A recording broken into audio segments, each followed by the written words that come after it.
One we'll go to is Amazon, and something that they are trying to battle that's been a problem for quite a while, and we've probably all encountered this while purchasing something on Amazon or looking on Amazon, and that is knockoffs. There's a lot of knockoffs on there, and now they are putting together a team to try to battle this, and it's going to be called the Counterfeit Crimes Unit, and the job for them is to track down and prosecute fraudsters selling fake goods on the site. So this is a whole team they put together. It's going to be a global team of federal prosecutors, experienced investigators, and data analysts, all as part of the goal to shield shoppers from purchasing knockoff goods. And again, a big problem on Amazon. There are many of them on there, and for manufacturers or even somebody just selling their custom products, it's something that they have to battle constantly in trying to get that taken down, but mostly you just have to deal with it. And then, of course, consumers think that they're buying something real and they get a low-quality knockoff, and it does suck. So that's something that they're going to try to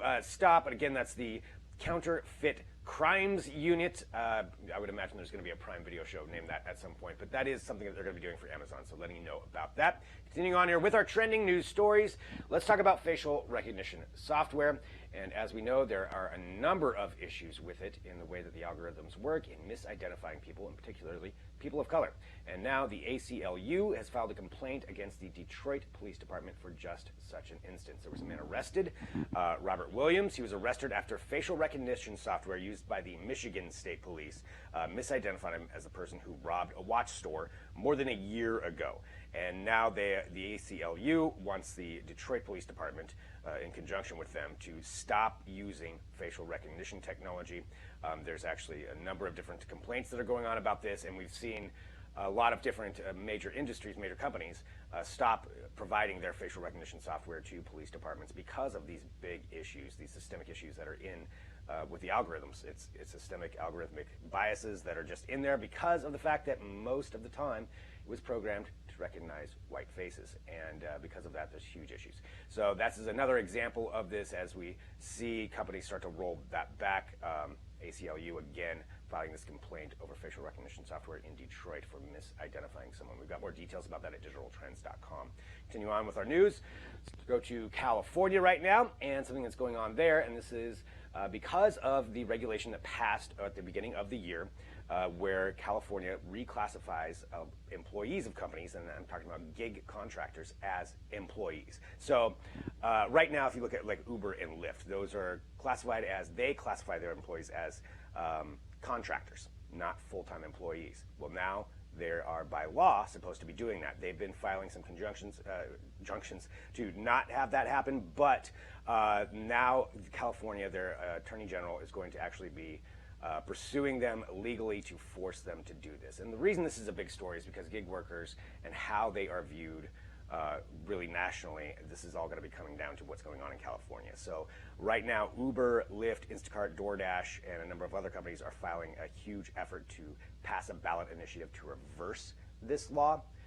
But if they are forced to do it, this would mean that they're classified as employees, and all the benefits and things that go along with that would go as well. So it's a big issue, and what happens here will affect everybody else because we'll see it roll out nationally, I would imagine, whatever happens in California, but a big story there to follow along with. So I encourage everybody to follow along at digitaltrends.com.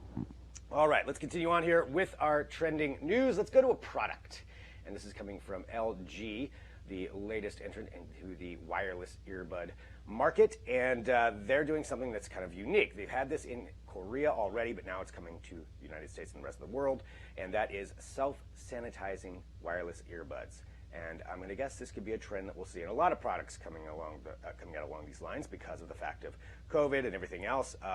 Nothing to do with COVID in their announcement about this, but it does, they say, eliminate 99.9% of bacteria by using ultraviolet light focused on the silicone ear gel tips and the inner mesh. So you put them in there, it scans it. A lot of things like this have been utilized in other products. I've seen it in toothbrushes, for electric toothbrushes, where you can sanitize them this way. But again, using UV light to sanitize your earbuds. And that is something that LG has with that. We've got a full review up at digitaltrends.com that you can go and take a look at if you want to find out more about the actual functionality of the earbuds. But again, self-cleaning earbuds, something kind of unique right there. So you can read more about that at digitaltrends.com. Continuing on here with our trending news, we've got a big action-packed show for you, so let's go to this. Let's talk about artificial intelligence and entertainment and the collision of those two worlds. And I'm talking about AI robot actors. And for the first time, at least this is the claim from them, we have an AI actor being cast in a big budget movie. This is a $70 million film that's going to be coming out. It's called Bee. And in this movie, they have cast an artificially intelligent robot. That is the robot right there. The robot's name is Erica.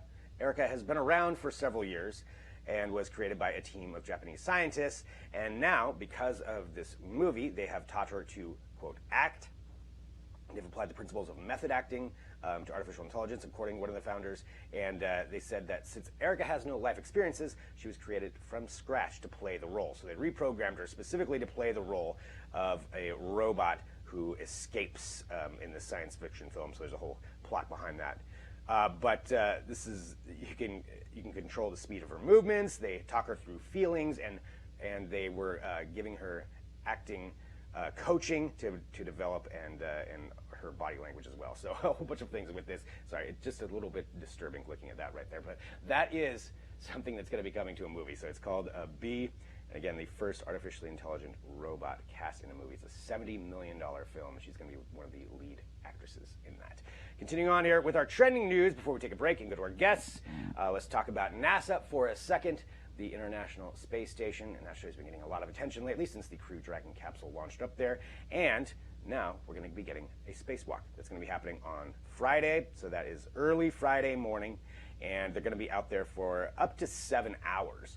And we're going to have 2 different astronauts that are heading out there for this spacewalk to make some repairs. They're going to be going around it. They're going to be actually broadcasting a lot of this as well. So it's a pretty cool thing to get to see, and again, showcasing some of the really cool stuff that we get to see with all the footage that's coming out from NASA. And speaking of NASA, coming up here on the show in just a little bit, we're going to have Christina Koch here on the show to talk about her experiences up there at the International Space Station and the Artemis program that's going to bring astronauts back to the moon. So all that's coming up as well. But again, just a little bit of trending news right there to start the show off. We've got all of the details about all of that and everything else at digitaltrends.com.